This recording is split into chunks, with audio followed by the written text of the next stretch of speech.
Hoje nós vamos à última parte, a parte final do texto que está lá no livro na epístola de Pedro, né? Na epístola de 1 Pedro, 2 Pedro, capítulo 1.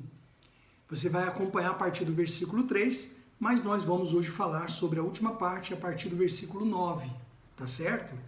Falávamos sobre o que o poder de Deus faz na transformação que há na vida da pessoa que o busca, tá certo? E que, no último vídeo, falávamos sobre que com a nossa fé tem que estar associada a alguns tipos de comportamento, algumas virtudes, né? Só para recapitular aqui para você, com a nossa fé tem que estar associada a virtude, com a virtude o conhecimento, né? Com o conhecimento o domínio próprio, com o domínio próprio a perseverança, com a perseverança a piedade, a fraternidade e o amor. Essas coisas têm que estar associadas à nossa fé. Explicamos tudo no vídeo passado, eu oriento você a dar uma olhada lá, porque é muito interessante. A continuidade aqui diz o seguinte, vou pegar aqui o versículo 8 para você poder entender. Por estas coisas que são associadas à fé, existindo em vós aumentando, fazem com que não sejais inativos e nem infrutuosos no pleno conhecimento do nosso Senhor Jesus Cristo. Ou seja, nós não podemos ser pessoas rasas, pessoas superficiais, cristãos superficiais. E aí no versículo 9 diz assim, pois aquele a quem estas coisas não estão presentes é cego. Olha o que o texto sagrado está falando. Então, não é só ter fé, nós temos que ter a fé, mas a nossa fé é que nos comunica com Deus, a nossa fé é que nos liga a Deus. Ok, mas é interessante, importante, imprescindível, fundamental que a nossa fé esteja também associada às virtudes, né? Como falamos já ontem, né? A virtude, o conhecimento, o domínio próprio, a fraternidade, a piedade, o amor, né? Tem que estar associados, porque se não houver estas coisas, aquele que estas coisas não estão presentes é cego, vendo só o que está perto, esquecido da purificação dos seus pecados de outrora.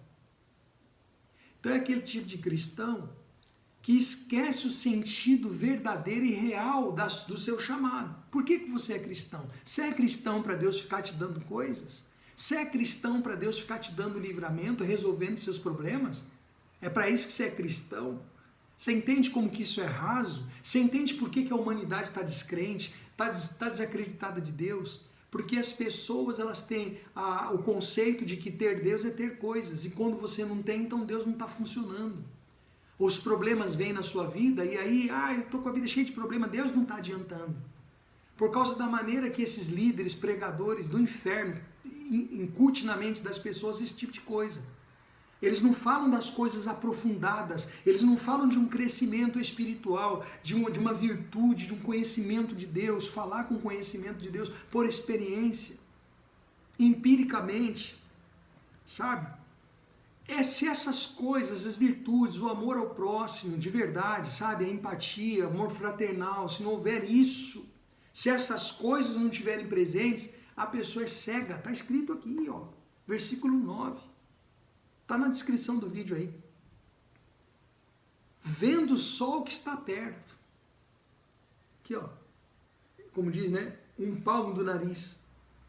Só vê o que está perto. Só o que está acontecendo em volta. Ela não vê longe. Ela não vê lá na frente. Só o que está perto, esquecido da purificação dos seus pecados de outrora. Por isso, irmãos, procurai com diligência, mais uma vez aqui a diligência, né? Com esforço, com dedicação, com diligência cada vez maior. Se você se dedicou e se esforçou ontem, eu tenho que me esforçar hoje.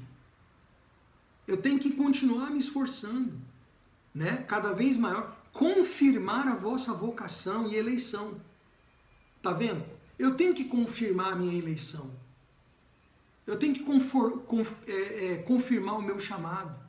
Não é viver relaxadamente. Não, Jesus já me salvou. Ele já me salvou? Não, eu tenho que confirmar isso a cada dia. Está escrito aqui, pelo amor de Deus. Está aqui, ó, é Novo Testamento. Epístola de Pedro. Vou repetir para você.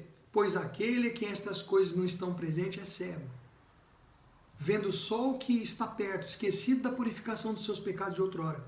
Por isso, irmãos, procurai com diligência cada vez maior, esforço, dedicação cada vez maior, confirmar a vossa vocação e eleição. Você é eleito? Ah, eu sou eleito. Você é eleito, coisa podre. Então, confirma, meu compadre, cada dia. Confirma, xará. Tá tirando onda, meu irmão? Hã? Tá de bobeira? Confirma a vossa eleição, porquanto procedendo assim, não tropeçareis em tempo algum. Simples. Simples. Procedendo assim como? Com dedicação, com esforço cada vez maior, confirmando a minha eleição, o meu chamado, a vossa vocação. Né? E aí finaliza dizendo o seguinte: pois desta maneira, escute agora, pois desta maneira é que vos será amplamente suprida a entrada no reino eterno de nosso Senhor e Salvador Jesus Cristo. Viu? Viu como que compromete? Viu como que não é só ter fé? Ah, eu tenho muita fé naquele pai, eu tenho muita fé em Deus. Mas quando vem a situação, você abandona, você não procura mudar o seu comportamento, você não procura mudar o seu caráter, você não procura mudar abandonando as coisas erradas, abandonando o que fere a moral de Deus, abandonando aquilo que entristece a Deus. Lembra das parábolas que nós lemos lá atrás sobre aquele homem que negociava pérolas, encontrou a maior, uma de grande valor, e ele vende tudo que tem por causa daquela pérola? E Jesus falou, assim é o reino de Deus. É semelhante. Quando você encontra o reino de Deus, as outras coisas não têm tanto significado como aquele reino. A consideração de quem é aquele que fala. Lembra que nós falamos lá atrás?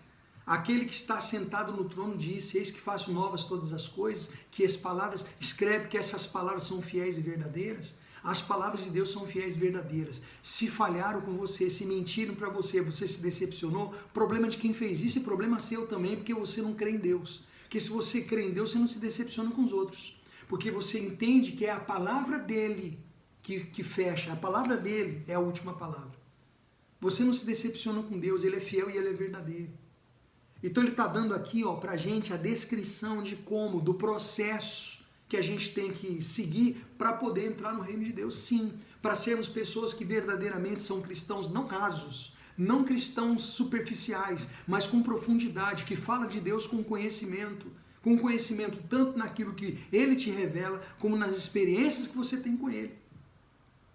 E que se essas coisas, a virtude, o amor, a fraternidade, sabe, o domínio próprio, as coisas que ele está falando para associarem à fé, ser associado à fé. Se isso não está na pessoa, se está faltando isso, a pessoa é cega, ela não consegue ver adiante, ela só vê o que está na frente, perto. Está aqui. Então procurai com diligência cada vez maior confirmar a vossa vocação e eleição. Está aqui, Porquanto procedendo assim, você não tropeça em tempo algum. Então não é porque eu sou ser humano cheio de defeito que eu vou ficar agora valorizando defeito, valorizando e potencializando os defeitos. Não, se aqui está dizendo que eu posso não tropeçar, eu não quero tropeçar. Já tropecei muito, não quero tropeçar. O que eu faço? Então ele está dizendo aqui. Pois dessa maneira e está falando o processo, é dessa maneira que vos será amplamente suprida a entrada no reino eterno de nosso Senhor Jesus Cristo. É assim que vai ser suprida a entrada. Viu? Tá certo então? Pensa nisso, medita nisso, compartilha o vídeo, se inscreve no canal, deixa seu like se você achar que deve. Tá certo? Medita. Finalizamos aqui esse texto. Ele tinha que ser de partes para poder a gente mastigar bem e aí você vai digerir aí na sua vida espiritual. Tá bom? Amanhã a gente volta aqui com mais um vídeo pelo canal do Culto Racional.